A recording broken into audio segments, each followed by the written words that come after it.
มื้อนี้สตุกก็สั่งรวมภาพบรรยากาศการหลอกน้องของสตุกทั้งหมดทั้งมวลมาฝากพี่ฝากน้องเนื่องจากว่า FC สตุกก็หลายคนเนาะเพิ่นก็ถามว่าเป็นจั่งใดสตุกการหลอกน้องของเจ้าการขุดน้องของเจ้าหั้นแล้วล่ะบ่ฮอดไสแล้วมื้อนี้สตุกก็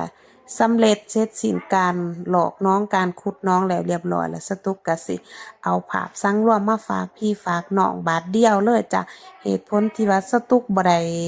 เอาลงเป็นระยะเพราะว่าสตุกอยากให้มันต่อเนื่องในคลิปเดียวเบิ่งแล้วรู้เรื่องเบิ่งแล้วจบเลยจ้ะพี่น้องการหลอกน้องของสตุกก็คือดังที่ว่ามื้อเจ้าเห็นนี่แหละจ้ะพี่น้องสตุกก็ลอกทำอิฐก็เอาขี้ต้มนี่แหละออกจ้ะพี่น้องแต่ว่าหลังจากเอาขี้ต้มไปแล้วเบิ่งคือว่าตื่นแท้สตุกก็เลยมีแนวคิดว่าสิขุดน้ำก็เลยจึงว่าเอาขี้ต้มออกแล้วก็ขุดน้ำแรงบันดาลใจของสตุกในการเฮ็ดน้องใบนี้น้องหน่วยนี้ก็คือมาจากหมอค้างสตุกอยากได้น้องที่ว่ามีลักษณะม่นแล้วก็ก้นแล้วก็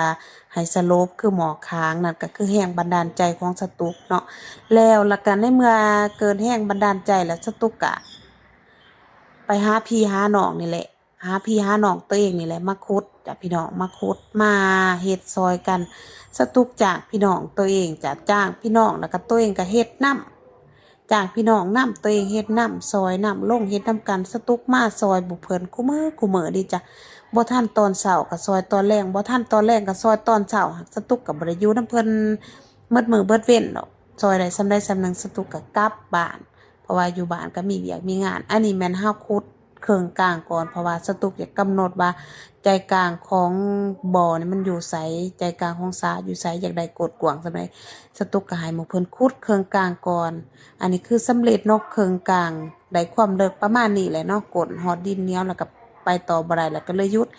แล้วหลังจากนั้นล่ะเฮาได้เครื่องกลางได้กดมันแล้วเฮาจังสิขุดอ้อมข้างแล้วก็สโลปลงไป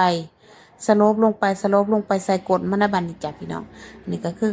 เครื่องกลางของมันเฮาจะกำหนดเครื่องกลางก่อนสตุกก็ซอยเพิ่นนั่นแหละเนาะจ้างน้ำเฮ็ดน้ำเหตุผลที่สตุกเลือกเอาพื้นที่นี่ให้มันมาเป็นสานี่เพราะว่ามันเป็นพื้นที่ลุ่มอยู่แล้วพื้นที่ตัวนี้มันเป็นพื้นที่ต่ำอยู่แล้วอยู่หลังเถียงแล้วก็จุดดีของมันก็คือมันเป็นทำเลที่ว่าต่ำเป็นพื้นที่ต่ำแล้วมันจะอยู่น้ำดีสตุกคิดว่านะแทนที่ว่าสตุกจะถมถิ่มแล้วล่ะสตุกก็เอาเพิ่นเป็นโลกพื้นที่เก่านั้นให้เพิ่นเป็นสระเลยก็สิประมาณนี้เด้หลังจากนั้นเฮาก็สโลปลงไปเด้จ้ะพี่น้องสโลปลงไปอ้อมไปใส่ก้นสโลปลงหักแต่ว่าคือหมู่เจ้าเห็นนี่แหละพี่น้องมันจะบ่เสมอกันปานใดเพราะว่าหยัง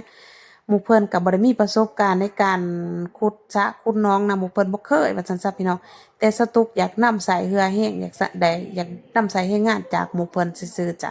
สตุกก็จ้างเพิ่นคือสตุกเว้านั่นแหละจ้างให้พวกเพิ่นมาเฮ็ดเนาะสตุกก็จ้างนำจ้างนำเฮ็ดนำสตุกก็ลงเฮ็ดนำกันเลยจ้ะอธิบายนำเฮ็ดนำให้หมู่เพิ่นเห็นภาพเด้อจ้ะหมู่เพิ่นก็บ่ได้อยากให้สตุกลงเฮ็ดดอกเพิ่นว่ามันเกะกะจะอยู่สังเกตการณ์อยู่แนะนำ ก็ได้หมู่เพิ่นว่าสตุกว่าบ่สิลงเฮ็ดนำกันเลยถือจกถือสวนนำกันเลยโลเฮ็ดนำกันซอยหมู่เพิ่นจังสิเข้าใจขนาดว่าสตุกจำจี้ได้หั่นใดปานนั้นก็ยังมีหม้องผิดหม้องพลาดมีหม้องผิดหม้องพลาดจังได๋ก็คือจังซี่แหละพี่น้องหมู่เพิ่นสโลปลงไปหาก้นนั่นน่ะสโลปบ่สม่ำเสมอบางบอนกินเลิกบางบอนกินตื่นบางบอนก็กินหลายมักกะจอบเพิ่นหั่นนะจอบเพิ่นน่ะกินหลายมันก็เลิกเข้าไปในตะฟัง สรุปมันกินเลิกเข้าไปนะตาฟังแล้วก็คือมันสโลปลงบ่สม่ำเสมอมันเลยบ่งามสตุกอะจังซี่แหละก็ลองซอยกันนำหมู่เพิ่นถือจอบไปแปลงไปปรับหม้องได้เลิกก็มองได้เลิกก็ปรับมองได้ตื่นก็ปรับนำหมู่เพิ่นหักแต่ว่าคันมันโน้นนี่สตุกบ่ไหนมันสวดออกสตุกก็ปรับได้อยู่แต่ถ้าว่าหม้องที่ว่าหมู่เพิ่นกินเลิกเข้าไปในตะฟังนี่สตุกก็บ่จักสิปรับว่าซั่นซะเพราะว่ามันตะฟังมันออกแล้วเดะตะฟังมันโกนเข้าในเป็นผงเข้าในมันสตุกก็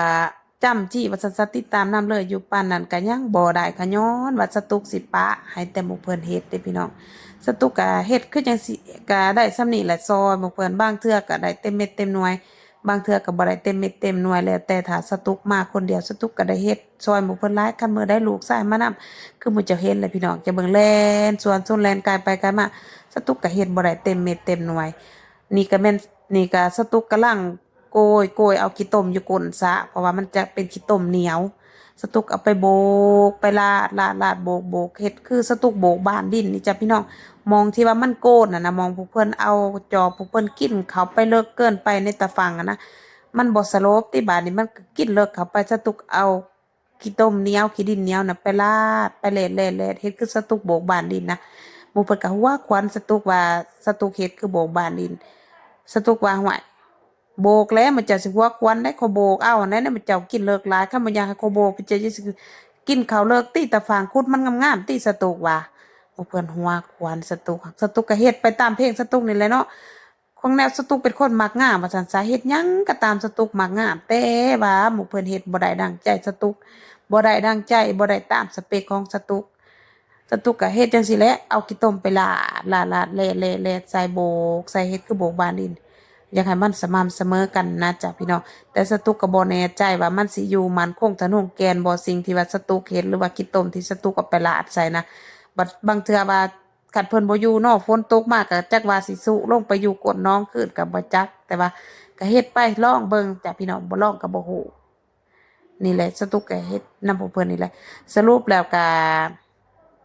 มันก็ได้เป็นน้องสรุปแล้วการขุดนี่ก็ใช้เวลาอยู่ประมาณ2 อาทิตย์เป็นการสู่ส่วนที่ว่ายาวนานพี่น้องเอ้ยสงครามใกล้สิสำเร็จแฮงเมื่อแฮงอิดอ่อนพรแฮงพี่น้องตลอดระยะเวลา2 อาทิตย์เฮ็ดทุกมื้อทุกวันสตุกก็มาซอยหมู่เพิ่นทุกมื้อทุกวันแล้วสุดท้ายแล้วมันก็กลายเป็นน้องเนาะสุดท้ายแล้วมันก็กลายเป็นน้องถามว่าสำเร็จบ่ก็สำเร็จอยู่พี่น้องสำเร็จ แต่บ่สำเร็จจักสิว่าแนวใดพี่น้องสำเร็จแต่บ่สำเร็จหรือว่าสำเร็จแต่แต่ว่ามันก็บ่บริบูรณ์นะพี่น้องนี่เด้นี่คือหน้าตาที่ว่าเพิ่นสำเร็จเสร็จสิ้นแล้วพี่น้องอันนี้มื้อเจ้าเห็นบ่ห้อยขี้ต้มหันเป็นห้อยสตุกเอาขี้ต้มไปแล่ๆๆอันพี่น้องสำเร็จแต่ว่าบ่จบบริบูรณ์ย้อนหยังมันบ่ได้ตรงตามสเปคของสตุกเพราะว่าพวกเพิ่นเฮ็ดมันบ่งามมันกินบ่ลึกบ่ตื่นคือสตุก